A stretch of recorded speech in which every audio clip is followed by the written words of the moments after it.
Get it. Okay. Let's go. I've been waiting for this. Yo, welcome to the perfect show. Let me switch the monitor to you. Y'all know how we do it. No edits. No edits. Real, uncut, raw. Okay, let's get it. All right, man.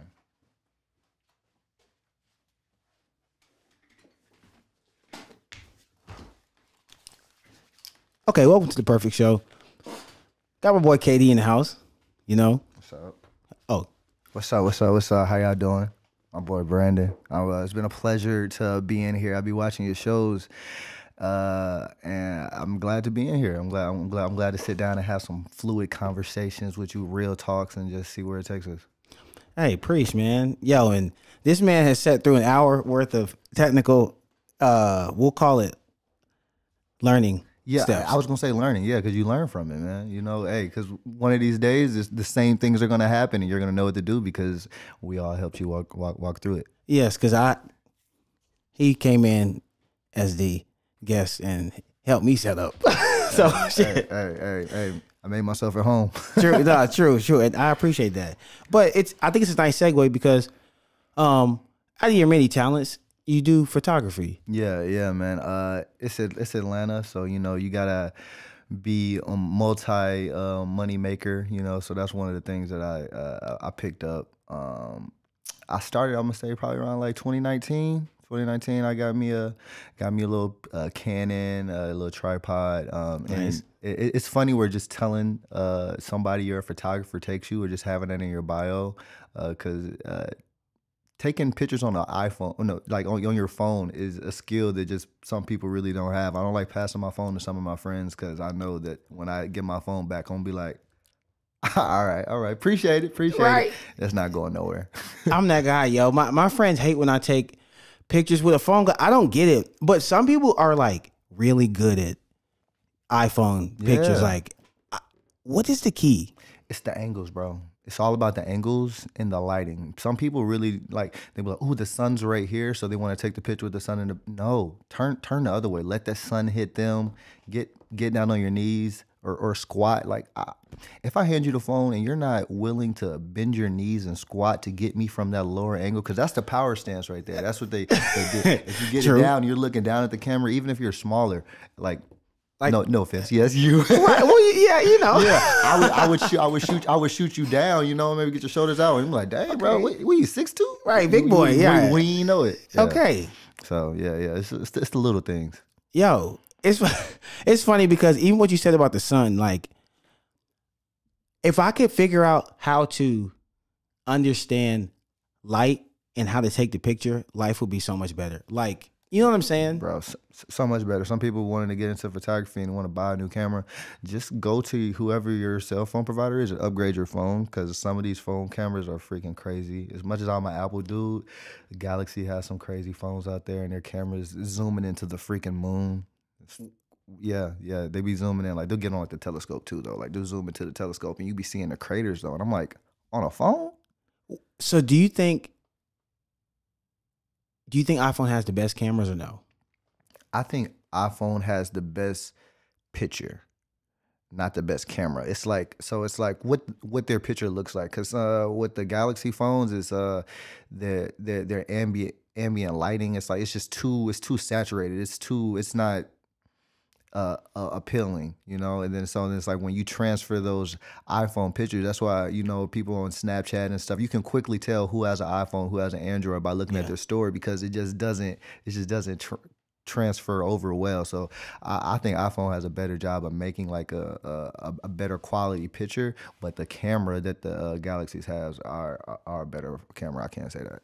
Okay, because it's like whenever I get into I'll say a debate with a Droid user. I haven't used a Droid in like almost a decade, so I don't really know what I'm talking about as far as they go. Yeah, but they rave about their cameras. They worry about the cameras. I will say this: like, if you're into like, back like the jailbreaking days when we were jailbreaking your phones and stuff like that. Yeah, you can do a lot more on like Androids than you can with iPhones. So like, if you're like into like doing other stuff on your phone, and that's where you go. If you're like one of those computer geeks and stuff like that, you might want an Android because there's a lot cooler things you can do and transferring stuff over on your stuff onto your phone. But Apple is very. We're working with only other Apple things, right? And then it's good with apps and stuff like that. It's very simple. Between your iPad and your iPhone, it looks the exact same. You know what the screen is going to look like, the settings. So it's very simple and it's sleek. So it's better for that. So you just got to figure out what lane you fall into as a tech person. You just want to just get it done. I just want my phone look good. But if you like, no, I really want to get into it and know my phone, the intricate details of it. Yeah, you're probably one of those Galaxy Note people, you know, with the stylus and stuff. Yeah, but that's not me. Damn, that was very well put. That was very well put. Thank you. Because I used to be a Galaxy person, so I understand where they come from. But I'm not there. I'm not that anymore. I'm collecting all Apple products like Infinity Stones, man. I feel, I feel you. Yeah, I don't know how we got this deep in the phones, but you'll be a good phone salesman. I did work for Sprint for like 3 months, but I couldn't do it during the COVID era. I worked for Sprint, and that became a what you call it, the workers that had to work during like essential. I was an essential worker because people need to have cell phones, but it's so like snaky, like they wouldn't let me upgrade people's phones sometimes unless they wanted to get a phone case, like add like a speaker and all this other type of stuff. Really? And they would be like, but I can go to Amazon and just get it for cheaper. And I'm like, yes, I know, because I'm going to do the same thing. And they're like, yeah, no, tell them we don't got it. I'm like, what?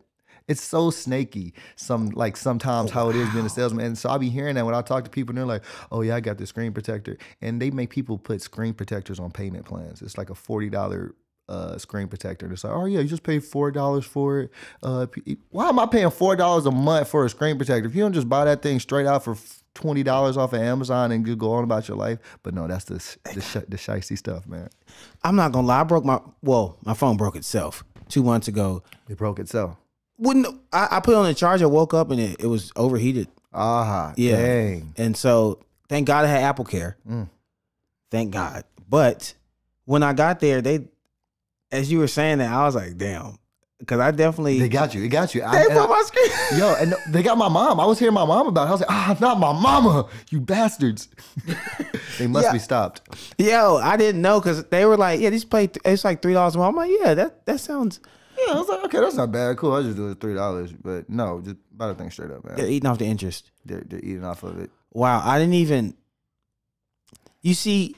You spend so much money up front on the phone, and if you don't have Apple Care, that it's the little shit like that they get you with. Yeah, yeah, because you don't want to be spending all that money. You're just like, oh, it's $3. I already got it. You know, yeah, bet $3 cool.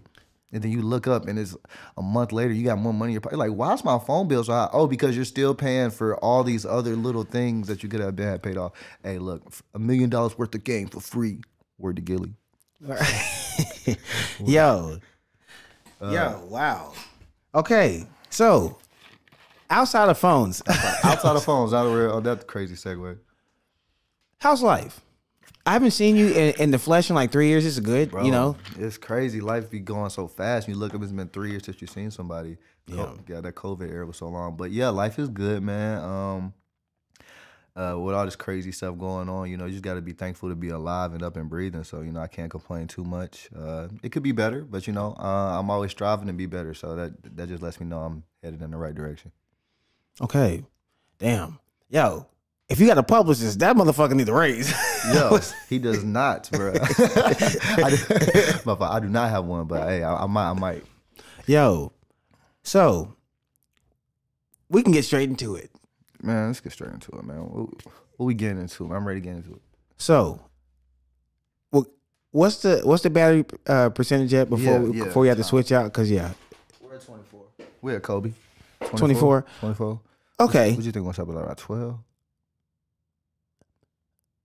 Let's talk about Detroit. Let's talk about Detroit. And then when we get 100%, then we'll hit Kanye. Yeah, we'll hit that. Okay, cool. Let's talk about Detroit. Okay, so what up, though? From Detroit. Yeah. Which mile? I'm from 7 Mile. Is mine straight? Yes. Okay, cool. Yeah, just straight. I'm from 7 Mile. Word up. Gratiot. But I moved down here when I was like 6. So it's really hard, you know, when I tell people I'm from Detroit and they be like, "Oh, when did you move down here?" And I say I'm from 6, and they be like, "Oh, you from Atlanta." Like they don't want to, but hey, I got both sides tatted on me. You feel me? Let them know. Atlanta over here, Detroit is over here. They are both a part of me. All right. Okay, nice. All right. All my family is up there, so you know I'm always going back up there to visit. As of lately, it's been for funerals and stuff like that, man. It's never that's the stuff you hate when you're never going up there for the good stuff. But I'm definitely got some plans for going up for graduations and some band concerts soon. So it just to be some nice fun times. But Okay. yeah. Okay, nice. So, like, what is the weather like? Because when I hear, of course, I think cold, but yeah. It gets hot too. It gets hot near Canada, but yeah, our cold is like get like 6 inches, 7 inches, a foot, and that's what makes living down here in Atlanta, in Georgia and stuff. With my mom, we just laugh when there's a little bit of snow and then there's no bread left at Kroger. There's no bread and milk. I'm like, what is y'all plan here? Like, what are y'all making? We're just gonna make sandwiches for a week straight, man. Just no more bread. Can we talk? I be wondering. I'm like, if the power goes out, why are we getting perishable items? Now the bread, I understand. Yes, but the perishable items, I don't know. And it's just a mad frenzy. It's crazy. We never get smarter from it. Each year, it's worse. Yeah. It's worse. It's sad. And then all the other states laugh at us. So our family from Detroit, they would like during the Snowmageddon, they was like sending us all these memes and laughing like, "Oh, y'all stranded on the side of the road." Meanwhile, they shoveling their driveway to get out the house. But like, why?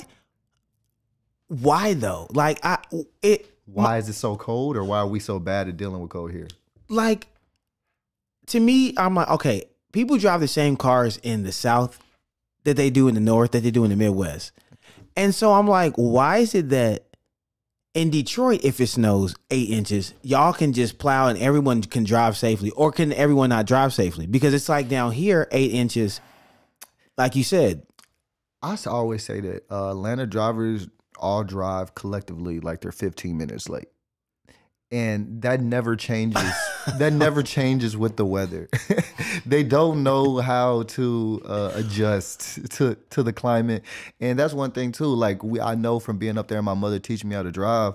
That when you feel like the icy road, you just kind of gotta let that thing do what it do. You know, don't fight your steering wheel too much, because when they start doing that, that's when your car starts flipping and turning around and spinning.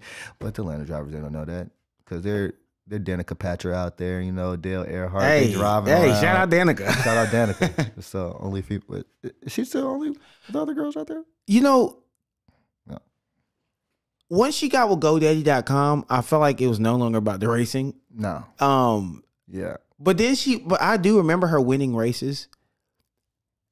I don't know what has happened. I don't know what's happening. Yeah.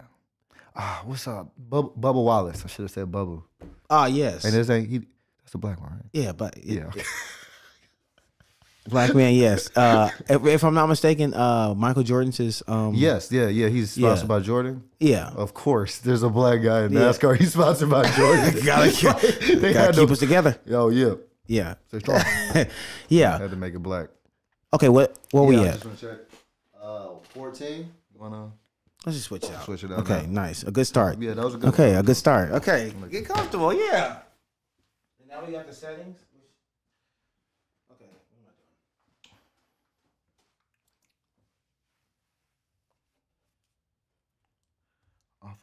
doing? Okay, back here. Let me make sure. We in this bitch. Good conversation, good podcast. You know. Hey, what's up, Scotty?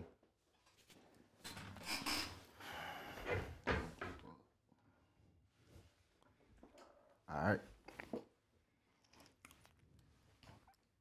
Okay. Let's go. Oh, no. What up, K2? My boy, bro. How you way back, niggas?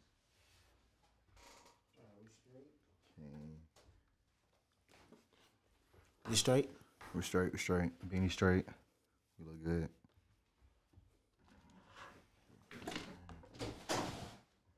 We've been having technical difficulties today, but we've had one good talk.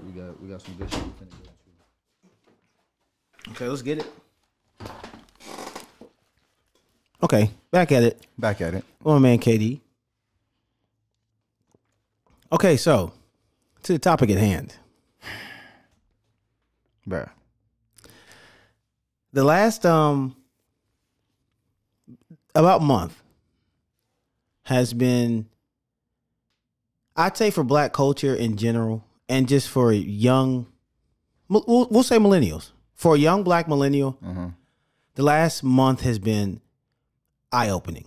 You know, with Kanye, Kyrie, the death of Takeoff, rest in peace. R.I.P. Take. And just seeing how the world has responded to some of our young stars and icons. And I don't know about you, I'm a Kyrie fan. Huge Kyrie fan. Kyrie fan. Love Kyrie. I know you and I are both big Kanye fans. Yeah. You know, which is tough to be in this day and man, age. listen, and to say out loud, you know, people look at you crazy. Yeah. You seen that meme with Ben Affleck outside smoking a cigarette, hunched over like he's tired? That's outside like the duck. No, it was one I seen with the Popeyes. Popeyes lady. Yes, that's me on the daily, bro. Every time he posts something, somebody DMs me what he says, like, yo, what's up with your boy, man? Yeah. Yeah, so yeah, it's tough. But yeah, it's definitely been eye-opening, cause like one part that bugs me a little bit with being a Kanye fan, well, a lot of things bug me with being a Kanye fan, but when Kanye says these crazy things, like a couple months later or weeks later, people will be like, hey, yo, Kanye had a point, yo. Or I kind of see what he was saying there. Yo, y'all was killing my man. It's like, because they go over the sound bite of the 15 seconds or the 30 seconds that they post on Shade Room, so you don't hear the, like, oh yeah, man's was crazy. But the way that they're like getting, like, my man's was a billionaire, like $3 billion and lost like 1.5 in a day. Like, they took that shit. Like, yo, like it's crazy. And then what they doing to Kyrie, like, they really are just saying, oh, so this is the richest black man in America? Okay, we finna show you what we can do to him. And it's just like, that's so I do like that I'm seeing some people get behind him and get behind Kyrie. Like, that book that he reposted is like being like outsold right now, which is, I don't know. I'm not saying that people should be out there, you know, like supporting it, but you know, I don't like how they're doing them right now. It's sad. Did you see Dave Chappelle's Saturday Night Live? His monologue, yes, I did. Yeah. What'd you think of that? I enjoyed that. I'm not gonna lie. I loved it. Somebody sent me like a 1 minute clip, and I said, "Oh no, let me just go." I didn't even watch it. I was like, "There has to be more to it." And it was 15 minutes. Yeah, of course, Dave gets 15 minutes of a monologue. 900 seconds of golden. Just I loved it. My man knows math. I'm not even gonna question it. 900 seconds is 15 minutes. But yes, man. It was golden. Dave Chappelle is one of my favorite people that I've never met, you know. And I'm also, they say don't meet your idols, so I'm nervous, you know. Right. But I like how he puts humor into real things and makes it palatable for other people to take, you know, because a lot of his most recent stand-ups, he's saying stuff that people like are like risque or to talk about, you know, nobody wants to, like, they're tiptoeing around it, but he's like, no, I'm a comedian, or, you know, I'm real, and he's diving right at it and coming from a part that we can all like, I see what you're saying there. I agree. And a part that I really like that you just said, is mixing the humor with like truth. It's almost like telling the truth in a funny way. And like what he was saying about Kanye, like, I saw some people, I guess, thinking it was a diss. I didn't take it as a diss to Kanye. I more so saw it as informative. You know what I'm saying? And I know you and I kind of spoke off camera beforehand about like cancel culture. So like, I think Dave Chappelle's Dave Chappelle, Kanye, and Kyrie is a perfect segue into recently canceled niggas. So what do you like? How do you feel about when I say the term cancel culture? Like, what is your perception of it first, before we even get to how you feel about it? When I hear cancel culture, when I hear cancel culture, it's just like the collective of the culture is that we're all going to band together and we're not going to give this person attention. Like when that bad kid is in the classroom and they're going to keep acting up. Just no, don't look over there because that's what they want, and then that's canceled. It's the baby having buy one get one free. Tickets. Like I think that's a product of us all being like, no man, we're not tolerating how you're acting right now, and I don't love it or hate it, I'm just kind of like, it's your just due. I do want to see him come back to a different point, but I want that to be because he learned and he got better from it. I don't like where cancel culture is now, that when people just do something and then they're just completely canceled off, and they're unredeemable. And I'm like, who are we as a culture to say somebody is unredeemable from all the things that we all do in our closed doors and that we all know that we are, and we want to say that we can condemn people? Yeah, it gets real dicey because it just reminds me of like.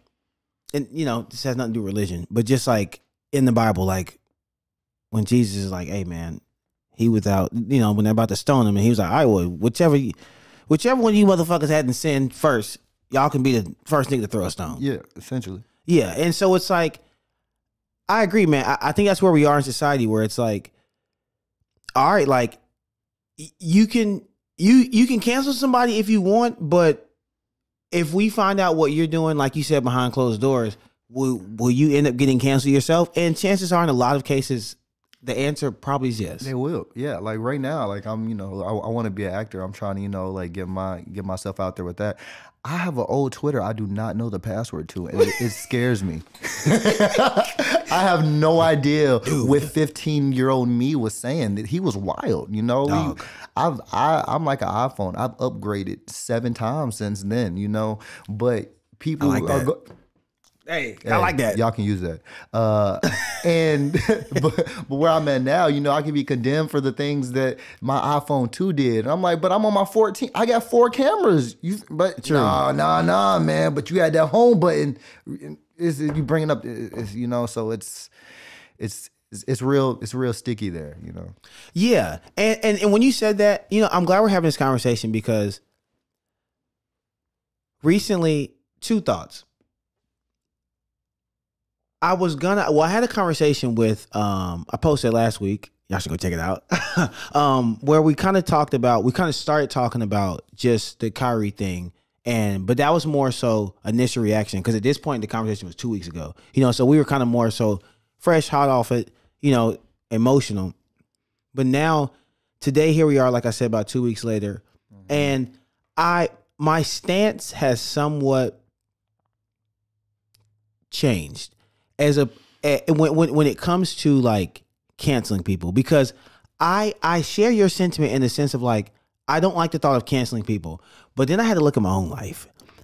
And prime example, I'll start with Shaq and Charles Barkley. Okay. They said, and they have said and done multiple things that I feel like, I'm like, dude, come on, like I don't feel like you're sticking up for our young black stars. Kind of like when they called Kyrie an idiot. Most recently. Yeah. And it bothered me. And immediately, I'm not saying cancel Shaq, because I growing up, I feel like we were all Shaq fans. But then seeing him get older and speak like this, and Charles Barkley is like, ugh. And so I be wanting to be like, fuck him. You know what I'm saying? Let's be done with him. But then, like you just said, I've basically over the last 2 weeks, I've had this like inner battle of like, well, damn, I hate when, especially our black elders, speak out. Kareem Abdul-Jabbar, you know what I'm saying? Yeah. Just he's another one that just gets on my nerves. But then when you say what you just said, I'm like, that's true. So I guess my question to you would be like, well, first, how do you feel about the Shaq and Charles Barkley thing?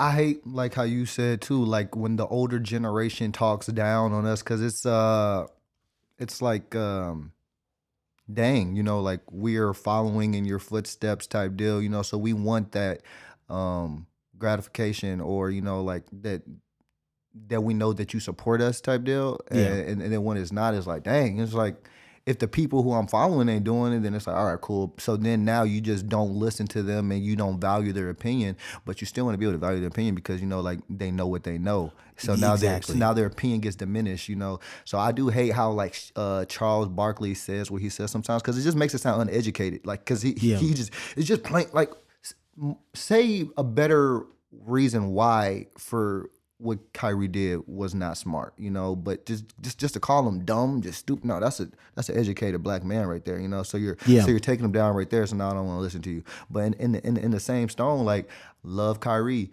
A couple years back, you know, all like the times he was like not showing up for his team and stuff, I was like, man, Kyrie, like, I just like it was, and then all the side stuff he was saying in the interviews, you get to see the person and separate the person from the athlete, and you get to really be like, is this a person that I like, right? You know, and right, yeah, it's tough. It is, man, because it's. I feel like ever since the world kind of changed 2 years ago, I feel like society has reached this weird point where it's so reminiscent to me of like the tree of knowledge of good and evil. I know I use a lot of biblical references, but it's like in a conceptual way of like, now that we have the internet and now that everything can be basically exposed and you can go find out anything. It's like you have access to everything, meaning good and bad. And so it's almost like society has hit this point where everything that was done in the dark for the last however many centuries, there's light being shown upon that. But what's happening is I feel like everyone's pointing fingers, but we're getting to a point where if you look around, someone's going to be pointing a finger at you.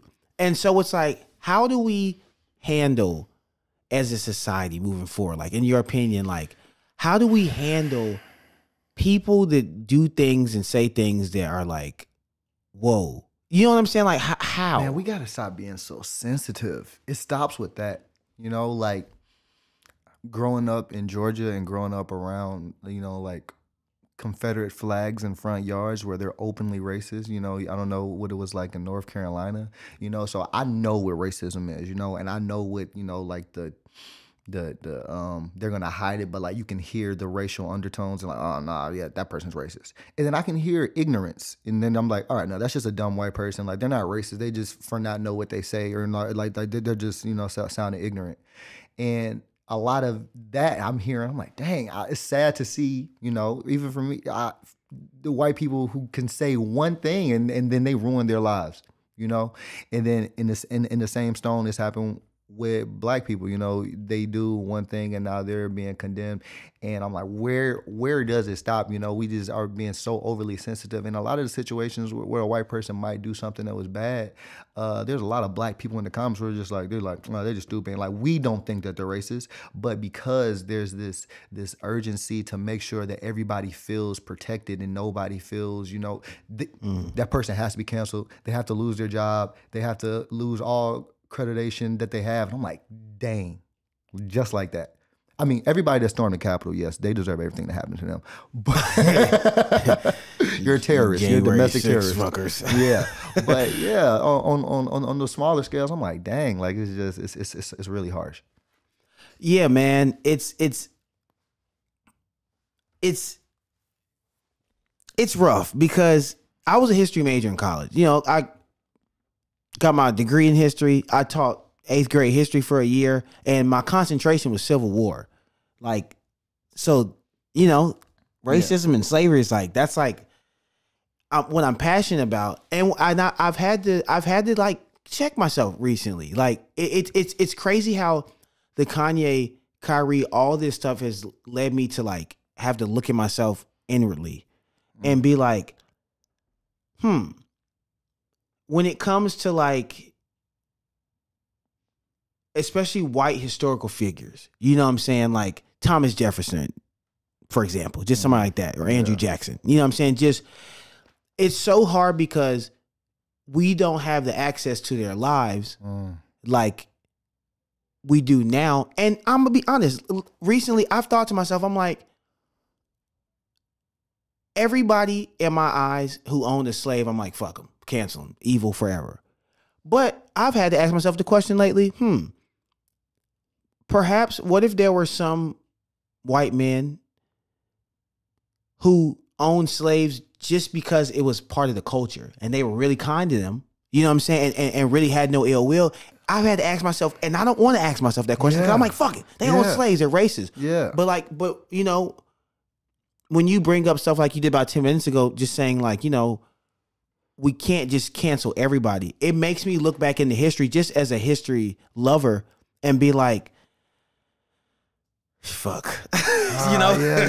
You really can't cancel everybody, like, because then there's no culture left, and then it's just like everybody's scared to say anything, and then nobody learns anything. You know, I don't want to say, like, you know, people be like, I'm not racist, I have a black friend. You know, like, I'm very open to talking to everybody. I have gay, trans, you know, all the letters of the community friends, and when I talk to them, I'm coming from a very sometimes ignorant spot, but I'm trying to learn. So I'm asking questions, and they're very good at letting me know, like, hey, it's okay, you know, like, just ask what you need to ask. And I feel like I'm blessed in that sense that I can, like, talk to them and learn more, because it's so, I mean, there's so many. I saw one of your podcasts, like, there's so many, like, sexualities that people can go by. Yeah. So it's like I want to take the time to learn and grow with society and do that. But there's so many people that if they try to ask or they say something out of pocket, trying to learn, or they're trying to grow with this time, oh, they're canceled. This person is anti this person is anti them. No, this is new. When I was growing up, I didn't know about kids changing genders in grade school. Yeah. And now that's the thing. Like, I never had to deal with that, you know, and now in a matter of 15 years, that's just such a normal thing. No, it's not normal. It's not normal at all. So allow the other people, the cisgender, I think, you know, whatever, allow them to have that opportunity of growth and knowledge. But no, we're not allowing anybody to learn, because if you have one ignorant moment, you're canceled. That was yes.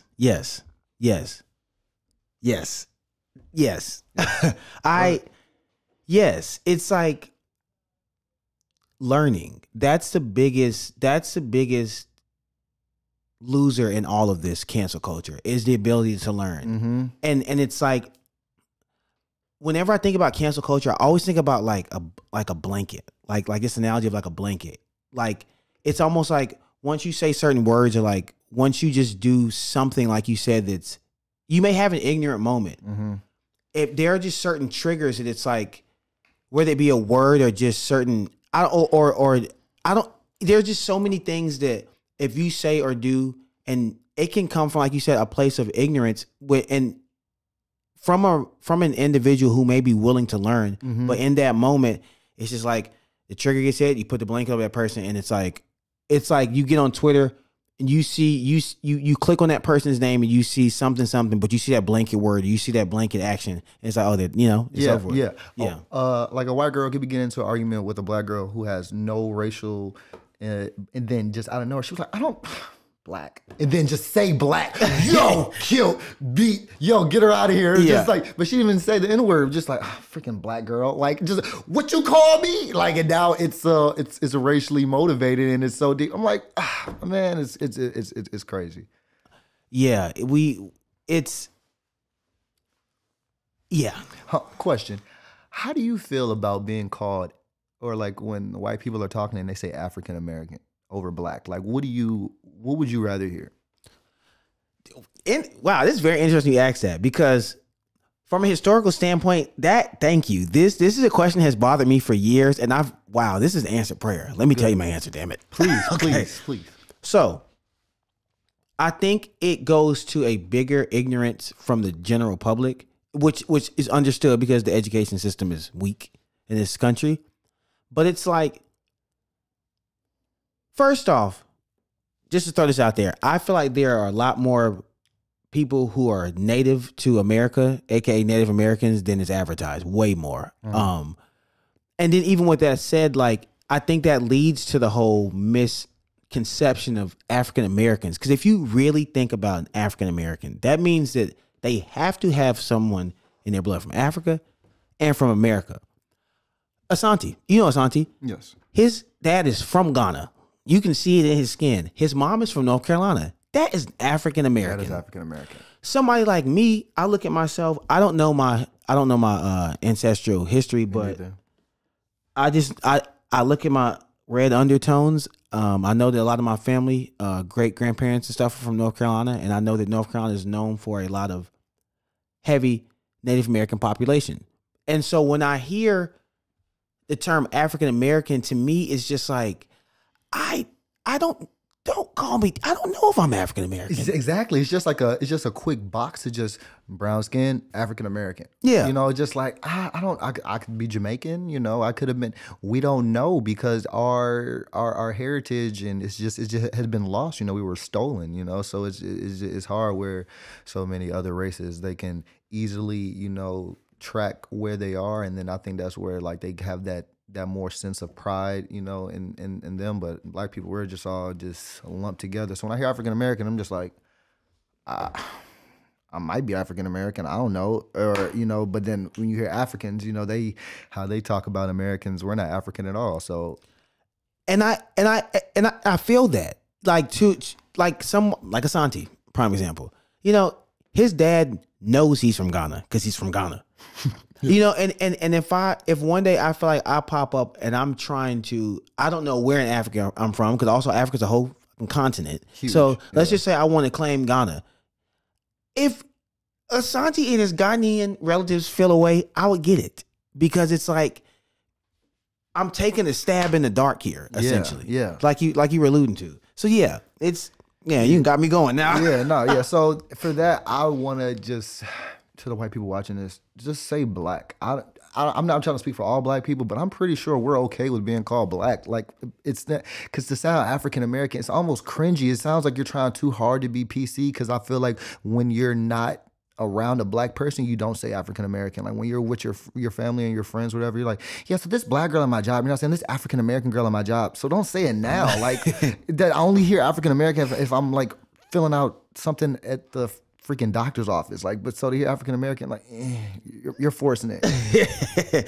I feel you, man. I had to fill out the application the other day, and it said African American, black, but then it also had another option. It said black but not native. Yeah, or like black with no Hispanic in you or something. Yeah, I was like, yeah. That's what it was. I'm like, why does this matter? It was like, we just need to make sure you're not Mexican, man. Like what? Like what's going on? It's interesting how like races change over time, because you know, like during our great grandparents and our grandparents' probably lives, if you look at a lot of their birth certificates, that shit'll say colored on it, which to me is like, that's a rabbit. Yeah, that's another one. But yeah, I don't think like the mixed option came up until like more recently. You know, like having like a mixed race. Yeah, because then even that's such a broad mixed with what? Yeah, there's so many. Yeah. You know, it's. But speaking of mixed, and black and white, dating. But what's the battery at? Let me guess, 68. 67. Wow, dang. Really good. That was great. Damn. Numbers, this dude here. But I'm glad you said it that way, all the different races, because when girls would say like, what's your type, or like what girls you like or anything like that, I'm like, you know, I like all races of girls, like that. Like, oh, so you like white girls? I just said I like all races, and you heard I like white girls. Like I'm like, man, okay, yes, them too, because they are one of it. But yeah, man, like Ray Sherman once said, I don't got no type. Bad bitches. It's the only thing that I like. For real. So yeah, as long as she look good and you know has good personality, yeah, that's what I'm looking for. But it's harder. It's harder than it seems. You know, finding that. Yeah. So, because I know you said that dating here in Atlanta, garbage can be. Yeah, I mean, insert trash emoji. Yeah. One can only fathom. So. I don't even know. I have a question. What are your thoughts? All right, the dating life in Atlanta is trash for. It's crazy. Like it's trash for the women and it's trash for the men. So I'm like, so just, is everybody single here? Because if it's trash for everybody, it's but it's bad for a couple of reasons. Like society and like social media has really like morphed what a lot of women think relationships are supposed to be. And like the materialisticness of the relationship, or just to have someone to post, you know. It's like I see some people, they're in relationships for weeks, and it's, I love this person, oh my goodness, they're up under, and they're in their skin on Instagram. I was like, do you just want to have somebody to be up under, or do you really like this person? You know, because you were just this way 2 months ago with the last person you were posting. So I'm like, are you really that? Are you really feeling it? So it's a series of that. It's So do you think social media and just the internet, but social media and Instagram definitely, do you think ultimately like it will end up kind of helping like dating over time? No, I don't. I mean, at this point, I think it's hurted. You know, with these also like with the celebrity couples that so many people like idolize, and then they put all they're into, and then these celebrity couples crumble. Then they like, yep, I have no hope in love. There's nothing out there. Well, because you were putting your belief in love in these non like real relationships, because what they're doing in their relationships is what you're doing in your relationships, and that's not how you build strong partnerships, you know. So yeah. But I'm not trying to waste my time out here, so I'm dating, but I'm not trying to waste anybody's time. So if I don't feel like it's the right one, I'm definitely sliding on to the next. So are you a believer in spending money on the first date? Because I know some people who do not believe in spending money on your first date, which I understand. Which, yeah, I do understand, but nah, bro. Go ahead, spend some money, but to an extent, you know. So I'm not saying that you need to, you know, go take her indoor skydiving and y'all got to go. You got to spend $500. Right. It's crazy. I took a girl bowling one time, and we spent like $170. Like dating. What the hell? Going out. We went to like the Painted Pen, you know. So I went upscale bowling. We did some other stuff, and she just kept getting drinks. Women are alcoholics. Yo, hey, word to the wise. Buy a bottle before y'all go in there. Get her pre-lit, all right? That's you got to tie her out or something. Like, I don't know, like give her a snack in the car, you know, don't let her know, you know, because she gonna want the appetizer. So take her where your pockets can take where your pockets can take you. Yeah. But if you're trying to go Dutch on the first date, there will most likely not be a second date. Wait, really? Do you think like how have you ever offered a woman Dutch?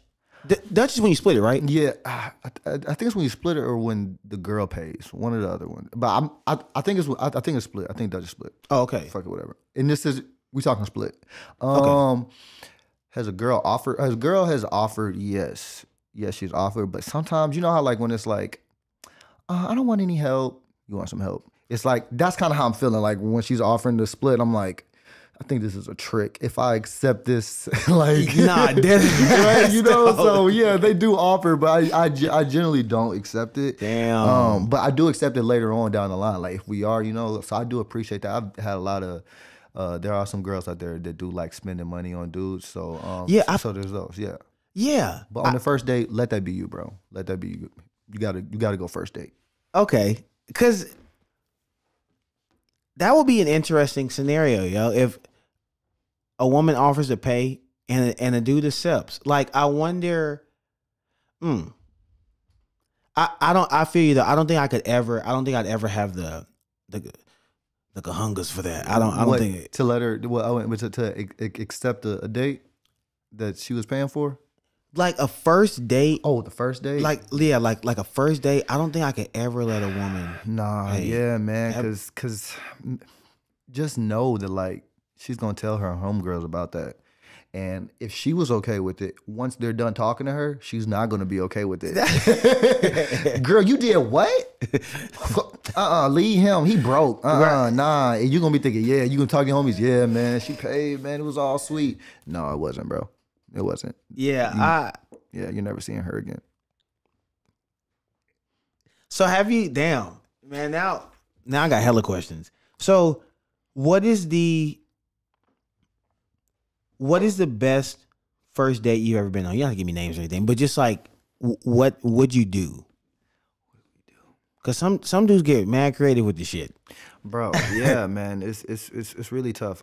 Shout out to TikTok. TikTok do be really, putting people on with some dating spots. Shout out TikTok.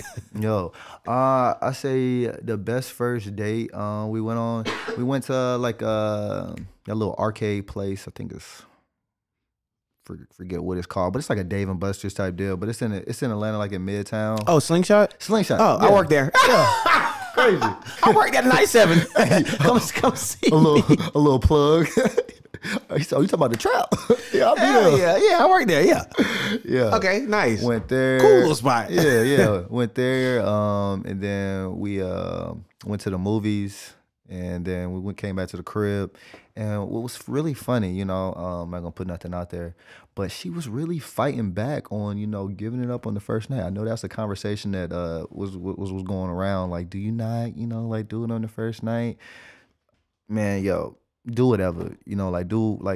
We're adults for a freaking hour. We're in the bed. No, you're gonna think about me differently. No, I'm not. In my head, I'm like, yes, I am. In my head, I was like, I might like you more, for really, and I did. We had a long 5-month relationship.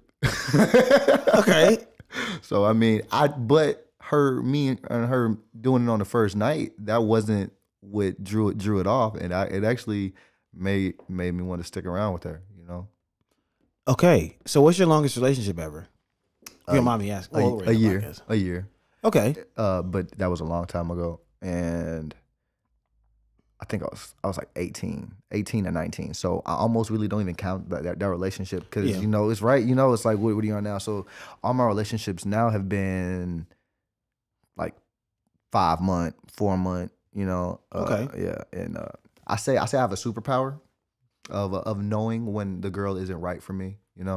I think I know at this point what I want and what I need from a partner.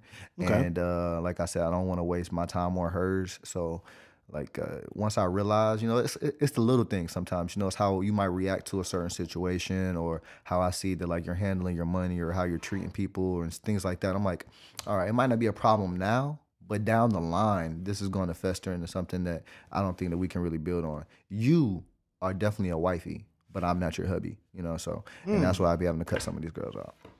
Yo, that's a hell of a power to have, because I feel like a lot of people don't have that understanding of, damn, this person may not be good for me. Mm-hmm.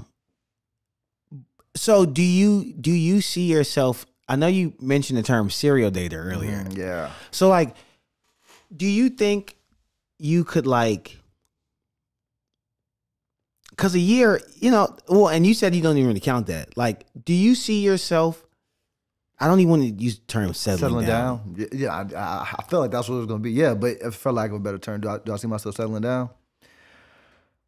Yes and no. Like I see myself settling down because I am a hopeless romantic. Even though like people might on the outside looking in and see me being very promiscuous, I'm the bachelor just handing out roses. You feel me? Like I want to find the one that I love, so I'm just passing and just see which one sticks. Okay. But at this point, I'm just less believing it.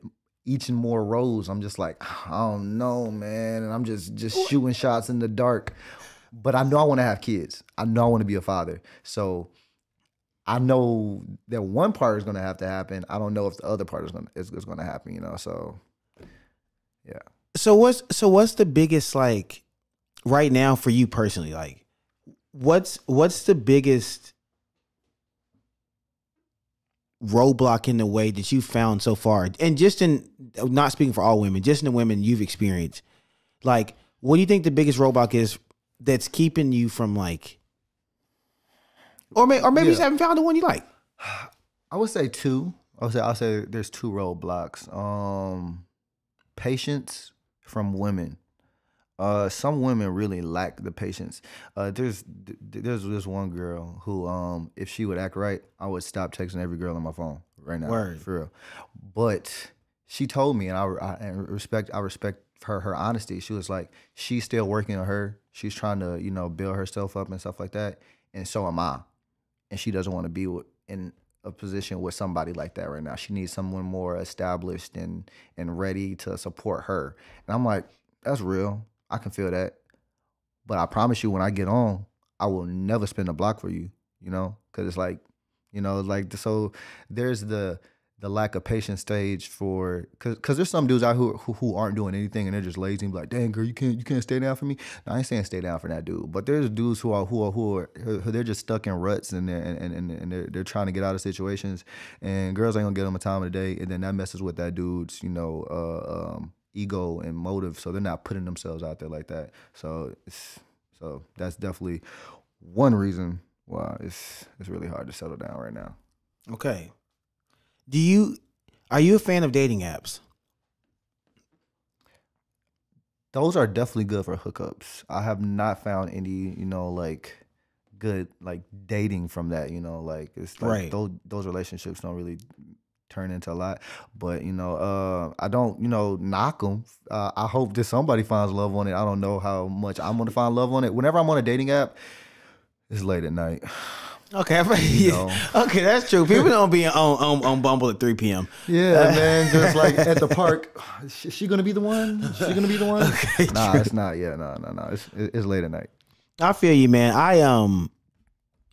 I stopped using, like, the last time I used a dating app was 2017. Yeah, yeah, it was. I mean, a long time ago. Yeah, that was. But did you have any success? Nah, because I had just moved to Atlanta. Oh, so yeah, that's a good reason to get on. Yeah, I was single, and I was like, all right, let me get on this dating app. The second person I saw was my ex-girlfriend from high school's best friend, and I was like, all right, nah. The world is small. Your phone is smaller. For real. I'm like, come on, man. I just whole city. Man, I took it as a sign. Nah. Yeah, it is funny when I do see people on there that I know, and then I'll read there, like, I'm like, how are you portraying yourself? I'm like, oh, okay. Oh, that's your favorite movie? I didn't know that. All right. Yo, what is that like? Because that's one thing that, like, I've never experienced, and I would never ever want to use a dating app because of like, what is that like to see somebody else? Yeah, like it is a little bit like, dang. You sad too? You can't find nobody. Hey. But like, it's one of those too. Like, well, I ain't gonna say nothing. You don't say nothing. You know, okay, because how you see me on here? Because you was on here just like, okay, yeah. Okay, I feel you. Do you have a? I mean, I know you don't like use them for dating, but do you have a favorite like dating or hookup app? I like Bumble. A little more. It puts more power in the guy's hand. Okay. You know, well, how? Cause like it'll expire. Like the girls have to send a message, and then like you have like maybe like 24 hours to like then respond to that girl's message, and if you don't, then it'll just like vanish, and the girl is gone. And it's funny too because then the girls, they have to like have pickup lines. And it's so cute. I'm like, man, if we were dependent on girls to have to be the initiators in relationships, the population would definitely not be at whatever billion or trillion it is right now. Because girls' games is terrible. Oh, is it? It's terrible. It's cute. Sometimes it's cute. So I'm like, all right, that was funny. It was a little funny. I'll respond back to that one. Okay, yo, I never. First of all, I didn't know how Bumble worked. Yeah. But I never thought about that aspect of like if society was flipped and what kind of like what we talking about, like women paying on the first dates, like yeah, or like women had to propose and we had to be the ones that were wooed. Yeah, we exactly. Ooh, I like right. Sweep me off my feet. Do you think? Because sometimes I do think like this. I'm like, okay, you know, there's a large population of society that wants, I feel like, equal treatment for everyone. You know, whether it be race, creed, religion, cool. And you know, and I'm one of those people who feel like not that everyone should be treated equally, because you got to treat people differently. But oh, I got something to say about that. But go ahead. But you know, there should be equal chances. Yeah. So with that said, I want to hear what you have to say. But like, how do you think we'll ever move to that point in dating where, like, for real, like, Like where a dude can be like, well, why don't you take me out? You know what I'm saying? Or like for on some first date, like, do you think that will become a norm? Because my thing is, if everything is gonna become, Yeah, like if you're just such a strong, independent black woman, why, like you making your own money, I would love to see that. I think it could happen because just like I'm seeing the roles are slightly already becoming reversed. Like I've been laid up in the bed with a girl, and I'm like asking her, so what are we now? And she like, we chilling. And I'm like, dang, like, wait, what's going on right now? So yeah, the roles are reversing a little bit. These girls are turning into dogs out here. We have taught them too much. I don't know if there's a TED talk going on. I think it started with Steve Harvey's book. Blame Steve Harvey. Yo, that movie, and then the movie came out. Yeah. Hashtag blame Steve Harvey. But yeah, so it's slowly changing right now. Yeah, what I wanted to say about the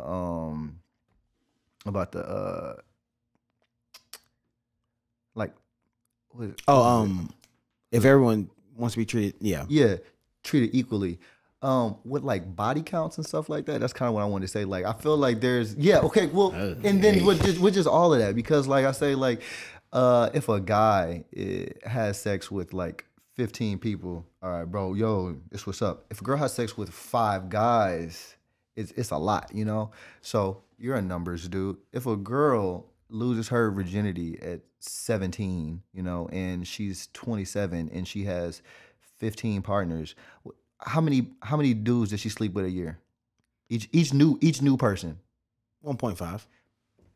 In 10 years, she got one new partner. You're like, yo, you in double digits, girl? You a slut. Yo, you crazy. Get out of here, So it's like, but I do feel that there does need to be like some level of it, not to be, like pocket watching, like sex counting other people, but like there is a level. So like it might be 40 for a dude where you raise your eyebrows, and then it might be 28 for the girl that you raise your eyebrows. But like, I do think that everybody needs to be out there experiencing, and like, there's this 35-year-old woman who I was talking to who only has like 3 bodies, and she was wanting to learn with me. And I'm like, this is so sad that you haven't had that opportunity. You didn't go through a whole phase, which is so pivotal. To be that age and not have a whole phase yet? I've never had a whole phase either, man. We need to get you out there. Ladies, if you haven't had a whole phase, y'all can learn together, all right? Hold down. Oh, God. No pun intended. Yeah. I like, even in college, like, I had a slight love triangle, but that didn't go well, man. That they never do. That's a terrible shape for love to be in. Yeah, yeah. This guy gets it. Mm-hmm. Love is meant to be in a heart, not a triangle. Trust me. Yeah. Okay. Yeah. I like that. Ooh, it don't flow well. Yeah, exactly.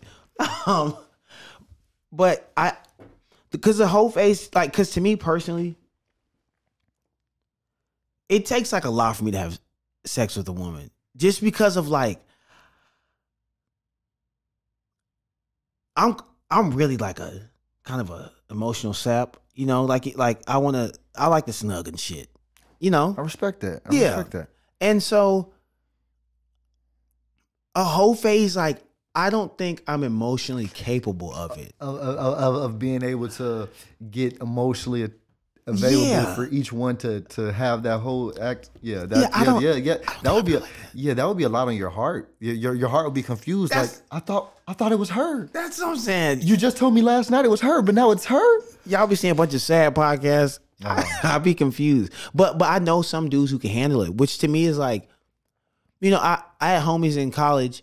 Some of them could. I'm sure their body count exceeds 30, which to me, just personally, and I'm not coming to anybody, but to me, like, that is like, whoa, yeah. So, which is crazy for me and my friend group, 30 is not a lot. My friends are sluts.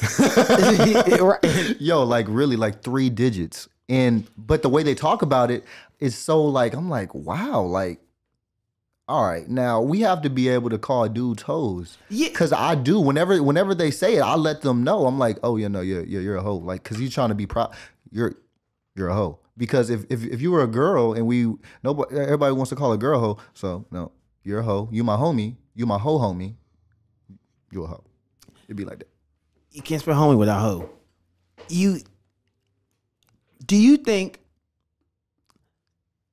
that people with like that many partners in their life, do you think it's pleasurable? Well, not even pleasurable. Do you think it comes from some kind of like? Do you see where I'm going? Like emotional, like are they? It's just some kind of trauma or something. It's definitely there definitely is the. You could ask that question and you could make a case depending on like different people. Like there's some trauma. Forgive me for what I say. The girls in my life who fathers are distant in their lives are better at sex. That is proven. I'm shocked. Hey, look, hey, if your mom and your dad slept in the same bed together, I don't know, they seem to be a little more, reserved. But the ones with not, strong male figures, that's why I have to be there for my daughter. Dang, but is she gonna be bad at sex? I don't care. Well, do you think like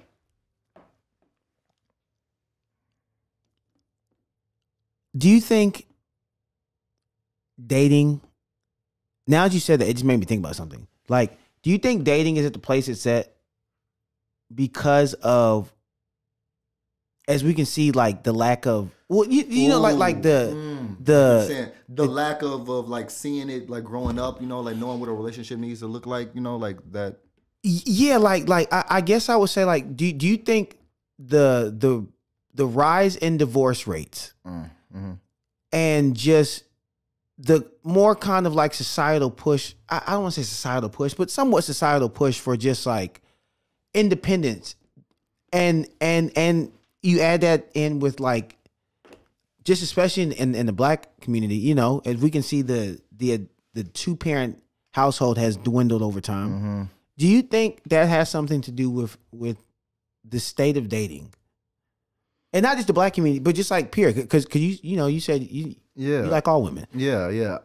I do think there's somewhat related. The need to be independent. I've heard other people talk about it, and not to like blame women or anything like that for the divorce rate, but a lot of times, like the sense of not letting the man be the man or take over, then there becomes the divide and the independency, or I don't need you. If you don't need me, then they get separated. But then there's a lot of more other case-by-case basis for everybody for why they get split up. But then that becomes the reason for why our generation, because we see that our parents didn't have, or like that they weren't in a relationship, or that they got divorced, so we don't see it and we don't believe it, so then we are also just getting pregnant or having babies with the first person that we feel that we're in love with, and then time goes on, and just like the iPhone, you update and you're not that person that you were with that person that you quote unquote fell in love with, and then you're now getting divorced, or you're staying together longer than y'all needed to for the kid, but then you're actually not doing good for the kid, because the kid is seeing that y'all hate each other. So then now they don't want to get married, because get married, man, my mom and dad hate each other. I'd rather just stay down with a girl, she know what it is, I know what it is, and that's where we are right now. Tragic. That's interesting you said that, man, because I feel like growing up, I always was aware that, like, man, I feel like I'm so blessed, because like both my parents, they're still together, and not only that, but I feel like they always gave my sister and I like a great example of not just love, but just like how to care for one another. Mm-hmm. And so I think that's, to me, why like some things are so like, I don't want to say shocking, but just so like culture shocking to me, because to see a large part, and I don't want to say a large part. It's almost like you were sheltered, because you grew up in a happy home environment. So when you see these other people that are not happy, like, why not? Because my dad was great and my mom was there. And yeah, exactly. And so like I remember growing up, I was kind of like confused, especially at a younger age, when like I would go to friends' house and they'd be like, "Oh, I'm going to my dad's this weekend. I'm going to my mom's this weekend." and I didn't grasp that concept. But then as I got older, I started to see like, and not in all cases, but just from talking to a lot of my friends, like, cause like I don't ever speak for a whole community of people, but like I know a lot of my friends who didn't grow up in 2-parent households. It was like they would always express to me like how blessed I am, and so now that I'm an adult and living in a place like Atlanta, especially, it's like, it's crazy how I can now see how people act in their 20s. And like you said, I can see people who get together, have a child, maybe at a certain stage in their life. Then, like you said, they upgrade, they become new people. And then I see how they split up. But like now I see it from the adult side. You know what I'm saying? Because another thing that Asante brought up one time is like, you don't realize that you're watching your parents grow up. When you're younger. Yeah, you don't. It's crazy. It's a crazy concept. You get to the age and you were like, yo, my parents, like my mom had me at 24 and I'm like 26 now. I'm like, I couldn't imagine if I had a kid. So you're seeing it from like you were, salute to you for doing all of that. Exactly. Literally, and it's like as I get older, I kind of get now, I understand why divorce rates are high. I understand why dating is so tough, because it's like, as an adult, especially with the fucking economy we're in, it's a challenge enough to have your own just stable life and stable mind. Then you add on another person, and then you may add on a child. And then you're adding on changes in life, and so to make that work, it's like, I don't know. I understand more and more like why, and it sucks. It sucks, but I get it. And then you add in social media now, the availability to cheat and wonder and shit. And it's just, I just wonder how many 2-parent households, and not even saying that that's the only way, because that's, there are plenty of successful co-parenters. Yeah, I feel like I'm talking too damn much. Sorry. Plenty of co-parenters. But no, like what your question that you asked, you said, do I think that what social media will help? And no, because like that one point right there, like you're seeing all these, like I say that I haven't had sex with a girl who has a fake ass. I'm like, I need to experience that before I get married, because I'm gonna get married and I'm gonna be seeing all this fake ass on Instagram. And I'm gonna be like, well, dang, I need to know what that feel like. And so then there's these men that have been married since they turned 18 or 21 because they were in love and they got married so soon, and they haven't experienced anything, or same vice versa with the women, and they're like, I've only had sex with this one guy, and now they're, and so that really is another reason too why I can't, completely see myself settling down. Maybe settling down with someone and then it just doesn't work out, because that's just, I don't know, I feel like I'm unlucky. But I would love, in a perfect world, I would love for my baby mother to be my wife, and my baby mother to be, the mother to all of my children. And I don't have any other baby mamas going around out there. I just wanted to be that one woman. Don't hang with Nick Cannon. Jesus Christ. That man is doing his best job to repopulate the earth, man. He's on his way to having, it used to be he had a starting five. He has the whole basketball team. The nigga's on his way to having an offense and a defense in football. Yo, what? Yeah. Yo, they're going to be playing crazy games. Like, dude, baseball. Yo, what? My mom forgot me and my sister's name, and it was 2 of us. Right. I can imagine, like, I want to quiz them right now. Every birthday, go. Every birthday, every baby mother. Like, like he got to match them up. Right, she go with him. Right. Wait, they both go with her. Question: how do you feel about the term baby mother? Because I'm gonna be honest, and maybe I might be.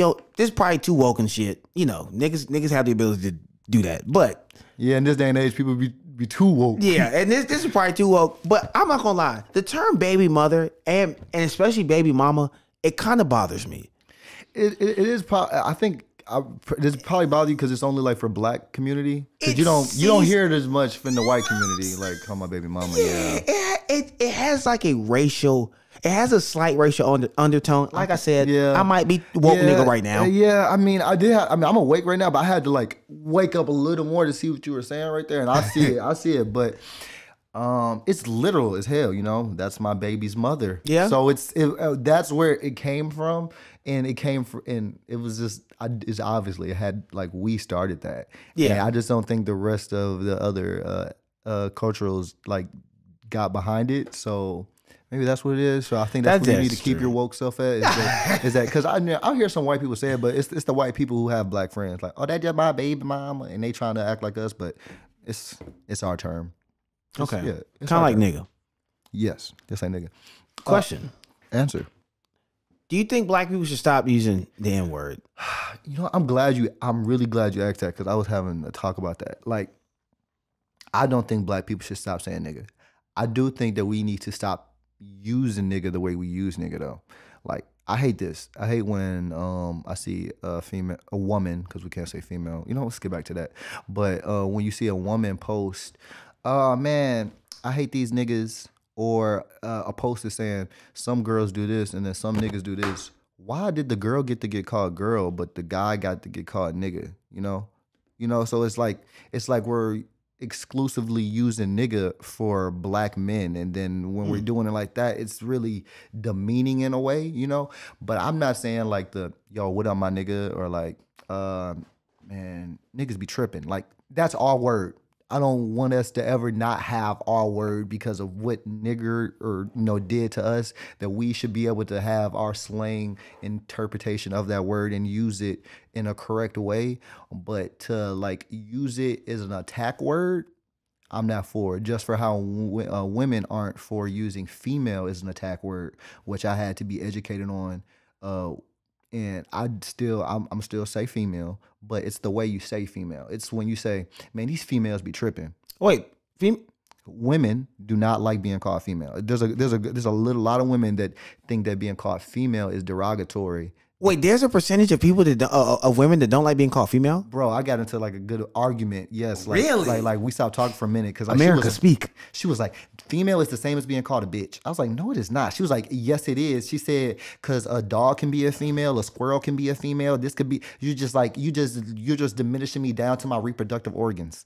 That's my girl talk. I was like, what? No, I'm not. It's and for me, it's simple grammatically. It just sounds better. Like if I'm saying, yeah, my female coworker, it sounds better than I'm saying my woman coworker. It doesn't flow off my, Okay. And it also says female on your birth certificate. It says male, female, other, or I don't even know if it says anything other than that. But yeah, I know it says female and male. So I'm not trying to be derogatory or attack you in any type of way, but it's when it's, man, these females be tripping, and it's like you're using female in the place of bitch. So okay, I see what you're saying. So that's where I'm like, okay, I was like, okay, I would definitely not do that. I would not, be like trying to like slick call you a bitch without calling you a bitch by placing female, because I can hear how that is disrespectful.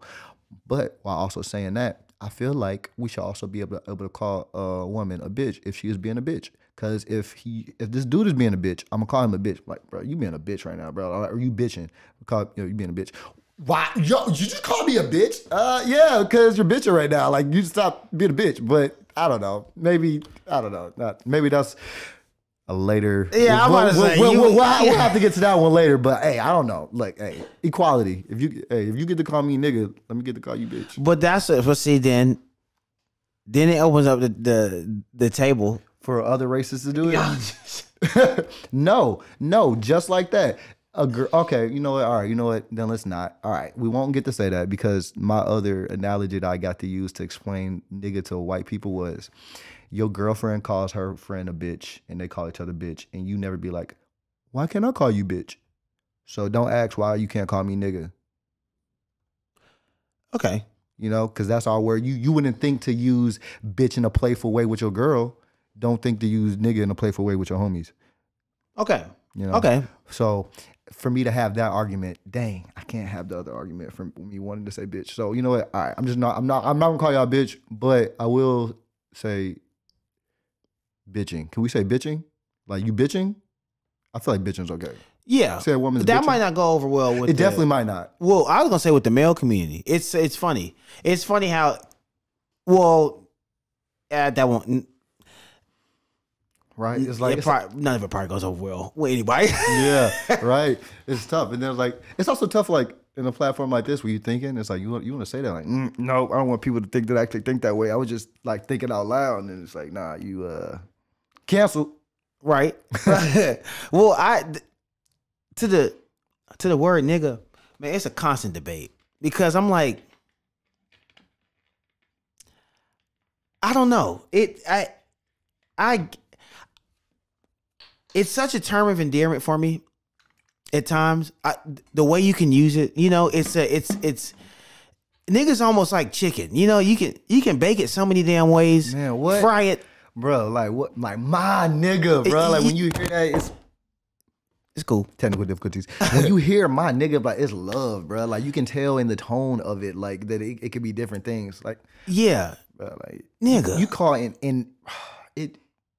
It don't even have to be a person. Just how you said it like that. Like you could just be stressed and nigga, man, nigga. Like yeah, bro, how you doing today, nigga? Yeah, nigga. but then there's But I've heard, I've had good debates about this because I've also heard people say, well, if you don't want it reverberated, basically, then stop using it. And it's to me, it's not even a problem. I think we're way past where it being a problem. But I am a big fan of like the subconscious mind, and I do wonder. I'm like, all right, if we continue, I'm like, is it that deep to stop saying? For us to stop saying? Yeah. Yes. You think? Because I feel like it's so ingrained. Like it's so hard. Like is nigga, all right. In a black home, is nigga a cuss word? Like, cause damn and fuck are cuss words, right? You know, like that's a cuss word. Is nigga, like if you said nigga in front of your parent, like what would your parents say? When I was younger? Yeah. Oh, it would have been the same as a damn or fuck. Yeah, right. Yeah. Like yeah. Damn. Okay. Like, it's okay. Damn. You know what? That's a good point. I was talking about this yesterday at work because we have a DJ. It was Pop Smoke's. It was Pop Smoke's song. He was like, "Can't fuck with these niggas because niggas is gay." They bleeped out gay, but not nigga. Why is that? Well, you know how I feel about like, you know, like anti-blackness, man. Yo, it's like, so it's just like, I don't know. It's like we don't get treated the same. If they made a movie about the DC sniper and it was in black film, we would be like, okay, the DC sniper was black. We understand. They made a movie about a gay serial killer and it was an LGBT and they had to take that down. Oh, they took Dahmer? Yeah. They took Dahmer off? They took the tag of LGBT off of it because the LGBT community didn't want to be associated with that. And I'm like, you can't just pick and choose what you, and that's where it's like you want to be presented in only a positive light. And that's where I was just kind of like when I heard that the bleeping of gay but not nigga, and I'm just like, why can't we all? If you're gonna be so overly sensitive to that, then we can't fuck with you. That's what I need to hear. I need to hear nothing after that. Yeah. If you're gonna do it like that, then I don't need to hear nothing. Yeah, and I to that point, I thought, wait, can you see what the batteries had? I just thought about it. Let me guess, 18, 14. Let me make a quick point about Drake. Yes. I thought about this the other day. I'm like, yo, kind of alluding to what, like, just the area of basically what we've been talking about this whole time of if we cancel one thing, everything's kind of up for grabs, and to a degree. I thought about this. I was like, you know, with everything going on with Kyrie and the link he posted, I'm like, okay, well, Drake's mother is Jewish. Drake's dad is black. Uh-huh. Drake is Jewish and black. He is. Drake can make any album he wants, any song he wants, saying any nigga, kill any nigga, any anti-black behavior. If Drake, I'll look at the camera for this one. If Drake got on the song and uttered one anti-Semitic slur or anything anti-Jewish, that's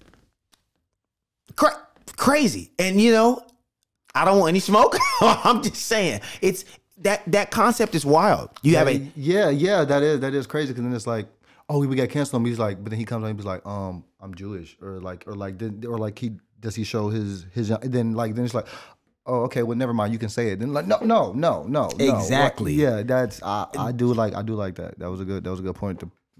Drake is like if Drake wanted to break society and do that and make everybody make a decision. Yeah, make a decision. You do it to him, do it to me. You know, because think about it. I'm gonna say he has a Nike deal. Exact. Last week, I didn't want to go here, but I got to go here. Last week, you know, 2 weeks ago we lose Takeoff. You know, to gun violence. Drake that Friday, and I mean, of course, I'm sure he couldn't time the album. I've talked about this, yes. That Friday. Him and well, mostly 21. Here we go, killing niggas again. And once I'm done debating about it, but it's like it's to this point of like, you know. Yo, no, I definitely saw what you had posted, and I was on like the same vibe, bro. Like I had to I didn't listen to a Migos song until like yesterday, you know, because I couldn't just like hear Takeoff's voice for a minute. I was like, I don't want to hear it. And then I was like, I don't want to hear like I was playing R&B, you know, good Ari Lennox. I was playing some of my Fleetwood Mac. You know, I was playing, I was like, nah, I don't want to hear that gun stuff. And then I'm like, dang, they couldn't have pushed this album back. They pushed the album back a week because one of the engineers had like COVID or something like that. I'm like, y'all couldn't have gave us one more week, bro. Like, if y'all, if this is what was on it right there, like, I didn't need to hear it right now. You feel me? Like, the album was good. It would have still been good in a week later. But I mean, I get it. Some of the things, like, they had some SNL, you know, so maybe like some things were already in motion, so they had to like come out. But it did seem a little like, dang, y'all going on press runs, like 21. I don't know. You from Atlanta, but maybe you're like a little desensitized to like people seeing dying because all your friends. But like, dang, like Drake like brought these boys out for Versace. Like, is there no type of, you know, like mourning period for y'all? Even though we see Drake at the freaking at the funeral, but it's still like, but y'all just dropped a whole tape that y'all out here talking about, and you on podcasts talking about giving head and stuff, and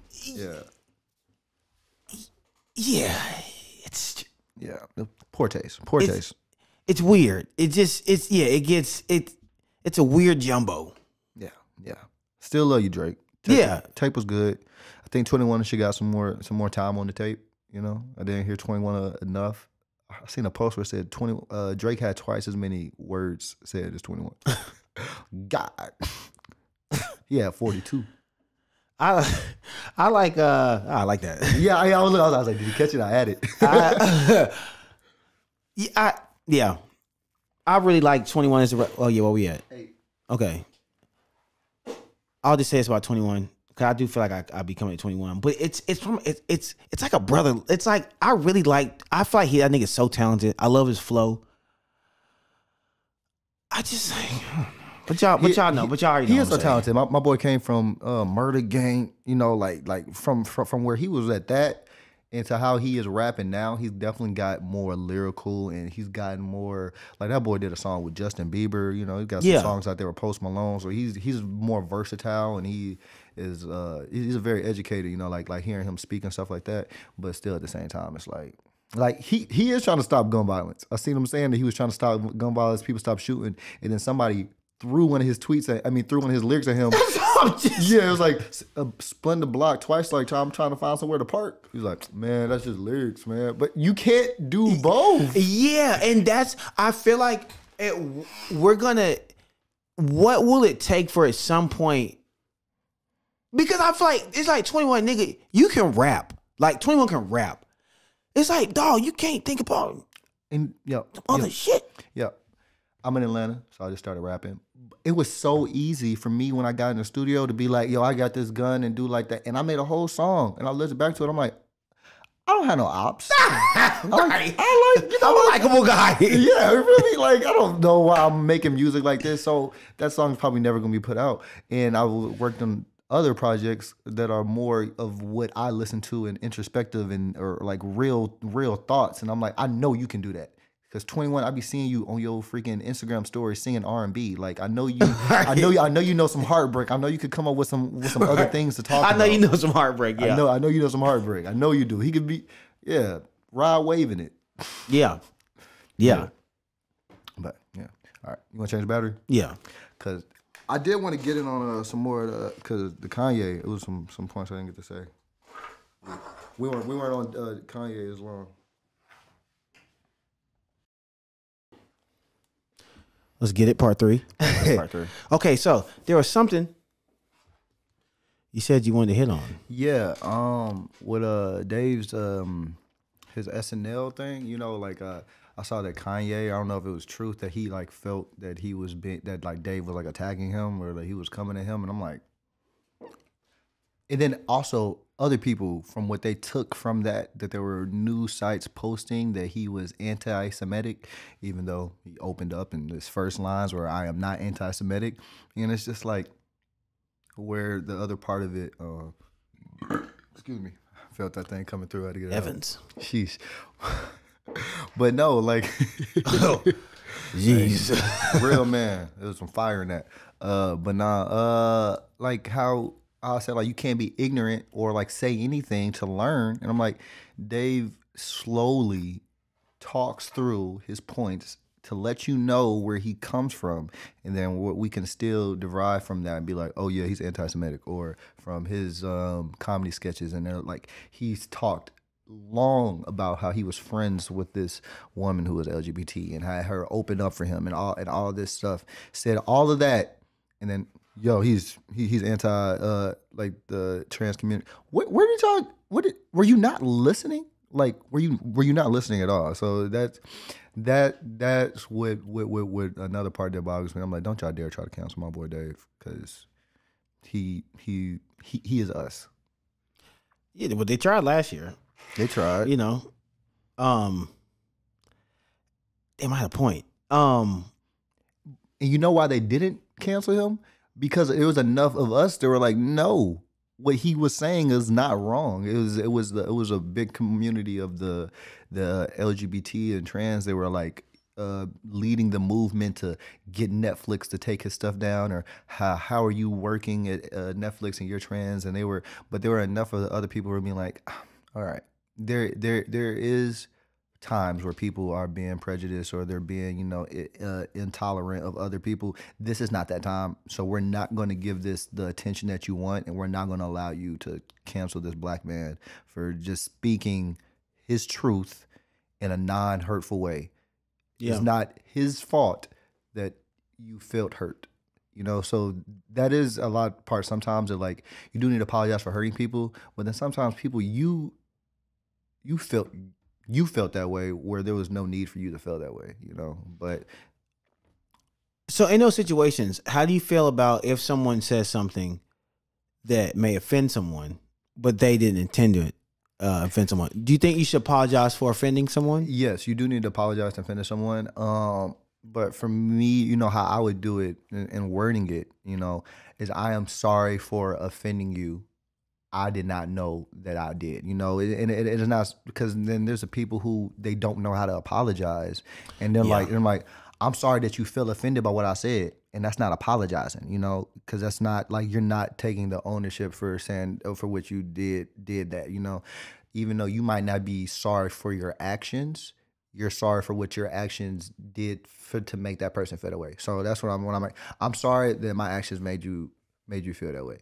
I'm sorry, so I apologize for that. And I feel like that's where Kyrie should have just stepped in that way. He is a person that doesn't want to apologize when he doesn't think that he's in the wrong, which a good amount of that he wasn't in the wrong because he's not anti-Semitic, and he didn't echo any of the points said in it. He just posted it, but he didn't know how to apologize for what he did to make other people feel bad, and which makes me annoyed with Kanye as a Kanye fan, is that he just thinks that he can say and do the things he does, and then when it hurts people, like you're causing pain and distress to your people. Like you're having your fans or the black community like an outrage or they're like completely sad. And like when he was saying about like the slavery being a choice, like, yo, you broke people, man. And he didn't want to take any ownership in it. He just doubled down on saying what he was saying. Even though I see what he was saying at his point of saying slavery was a choice. I hear what he was saying. You still have to take ownership of apologize. Like, I'm sorry for that you felt that way, and now better get out your point. Okay. and then maybe y'all can come to an agreement. So, all right, cool. Y'all need to agree, but I understand where you're coming from. You understand where I'm coming from, and I'm sorry that our coming froms didn't equal. Okay, so it's almost like an apology can be a stage and an opportunity to apologize first, and then learn. Yeah, by opening up an opportunity to maybe explain your point and your intention. Your intentions, yes. Okay. Yes. Okay. And I think that's what we got to get better at as a whole. Okay. At apologizing, because then there's the pride aspect of it. It's like, I ain't apologizing. I wasn't wrong, but you still hurt somebody. Okay. Yo, yes. I just had like a vision in my head of like somebody just skipping rocks. You know what I'm saying? I don't know how, but they accidentally hit somebody who's swimming. Maybe they didn't see the person swimming. You should probably apologize for hitting them, even though you didn't intend to. Wow. Yes. Like, okay. I'm skipping rocks, man. I'm like, then they don't want to apologize, and now that issue festers and it becomes a lot bigger, just like Kyrie, because you didn't want to apologize for unintentionally hurting someone, but you did, and you did it. So you have to own that. You have to stand on it. Okay, I like that, because I feel like as society we have to do a better job at giving people an opportunity to say, "Hey, I fucked up, hey." But then on the other hand, like you just said, also once people are blessed at this point with the platform to be able to, in any sense, it doesn't matter how celebrity or not, if you have a chance to apologize, I do agree that once given the stage, even without intent, you should be apologetic. That, well, not should, but I feel like you should be apologetic, for hurting someone, even if it wasn't your intention. And then, hey, okay, appreciate it. Yeah, I could. Yes, we could. We definitely, man. We can move on to society. Yeah, apologize, move on. You know, we're all humans. We all make mistakes. We all put our foots in our mouths. But who you are in a bad day isn't you. You know, it's like that. That's not you. You at your worst moment isn't you. And a lot of people get caught on their worst moments on camera or on social media in bad times, and then we just characterize that person as that worst moment, and then they're not. So we give people the opportunity to fix that. Yeah. Damn. Appreciate it. That was the one segue thing I definitely wanted. Oh, okay, nice. Okay, I'm about to have a 10-minute file and be like, okay, this is real though. We have some good shit on. We have some good thoughts. Yeah, this probably be the first real. Good. And then the last, I was like, I'm glad we came back to this. All right, and then the second one, bro. As a Kanye fan, I am glad that he lost all of his money, or not all of his money, but I'm glad he lost a lot of his money, because he was doing a lot of this like. When people were trying to be a voice of reason or were trying to help him, why I gotta listen to you? I make more money than you. I don't gotta listen to nobody that make. Well, just like Dave Chapelle said, I guess you can take your chain back out because you looking like us now. So he needed to be humbled, because I don't know. You know how like they say like you need to hit a bottom. You know, before you can get better. He needed some type of, because when you have the mentality that he has, like Kanye's always been the same. People be like, Kanye's changed. Jesus Walks was what he was on. And then when he switched to like making his God his king, it was like, yo, he's been him. Yes. Kanye took the mic from Taylor. That was 2009. Yeah, Kanye took the mic from Taylor Swift? No, not Taylor Swift. For the Katrina, George Bush don't care about black people. Man, Kanye, you doing that? Then he take the mic from Taylor Swift, and it's like he's always him, but we pick and choose. It's like he has never changed. Yeah. But now with the money, he's amplified, and nobody can tell him what he can't do anymore. So he's become this out of control toddler. But he's an out of control genius toddler. He's a baby genius, and he's rich, and you can't tell him what. I'm gonna make my own factory, and he can, and he can do it all. So I'm glad that he got humbled, but I don't like the way that they're trying to whip this black man in front of us to try to teach us a lesson. And if anything is doing, I'm kind of liking it. I do see that more of the black people that might not have been Kanye fans, so we can all agree that we ain't standing with this. And I hope that nobody buys any Adidas shoes that drop next year that will not have the Yeezy name on it. Because if you didn't need this black man and he's anti-Semitic, then why are you promoting this anti-Semitic designer? Like, what? That's backwards. You didn't need them. All right, then go make your own shoes that don't look like Kanye stuff. True. Right? So I will be buying all of my Yeezys from rep dealers. I'll be getting the fake shoes. Fake Yeezys for me until Kanye dropped his store. Hey, Kanye, when you open your Donda store or whatever in Atlanta, please let me be a cashier. I will. Look, I got you. I'll do whatever. But we do need to have a serious one-on-one. Like, if I meet Kanye, bro, I promise you, I'm not being fanned out. Like, I'm going to see him like he my nigga. I'm like, bro, what's up, man? We need to talk. I'm over here answering for you and shit. Like, what's up? I need that one-on-one with him. I used to want to teach at Donda Academy, but they shut it down. So. Man, yeah. I definitely want to go to one of the basketball games. Bro, I had bought a ticket. Even after all this stuff had went down, they had posted that he was having like a basketball game at Clark. And I was like, what, $20 tickets? Let me get them. They refunded me like 3 days later. Damn. yeah, they canceled that.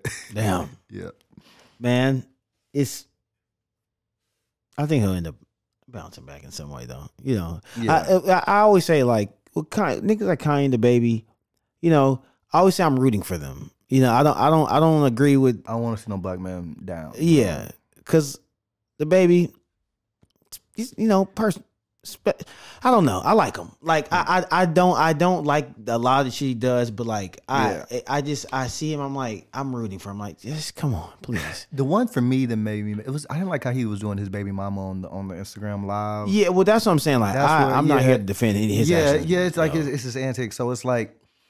One thing for Kanye, like I would love for Kanye to go away for like a year, like go back to that Wyoming home and just let us have a break from all the things that you say, because at this point it's like every other week or every other month Kanye's doing something, so you're not getting people a chance to not be annoyed with you. You know, like we're fed up. But if we get a year, be like, all right, you come back out and we can see that there's some type of growth in you. Same with the Baby, like, hey bro, like just get a tour wrap. You know, just chill at home with all your cars and do some yoga, you know, I don't know, some mental cleansing, maybe eat some shrooms, I don't know, whatever you need to do, come back to us at a clearer space and head, and we'll give you another chance.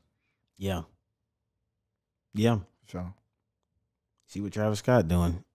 Yeah, hey. You stay out the way. Bro, I heard nothing from Travis Scott in a minute, man. Smart. Yo, he's... Pop up 2024, man. Or pop 2023. Yeah, I'm about to say, yeah. He pop up next year, I feel everybody would be like, all right, I think it's safe to go to one of your concerts. Yeah. I'm sorry. I wasn't trying to be funny. Well. All right, yeah. We'll end there. I think that's a good spot to end, man. R.I.P. Take off. Any closing words? Closing statements? Closing thoughts? Closing statements. Dating is tough, and I think that we all need to be more open, and of building with people and listening to people and listening to ourselves. You know, listen to what you need. And then listen to the people and find out if that is what you need. And then I think that'll definitely like strengthen the longevity of these relationships. And we just need to be a little bit more forgiving with people who have done us wrong, or people that we are seeing that are doing bad in light, because you can't fester in all that hate. And we need to, with forgiving, people grow. You grow, and the people that you're forgiving, because they don't have that knowing that there's someone out there that is, you know, resenting, or a whole population that doesn't want them to succeed. You know, so we get more a little bit forgiving. I think we would definitely be a better people as a whole. Okay. Yeah. It was a pleasure, man. Fun. This was great, man. It was great. I appreciate you coming through. Oh, man, we could do this again sometime, bro. Yeah, fun. Man. That talks.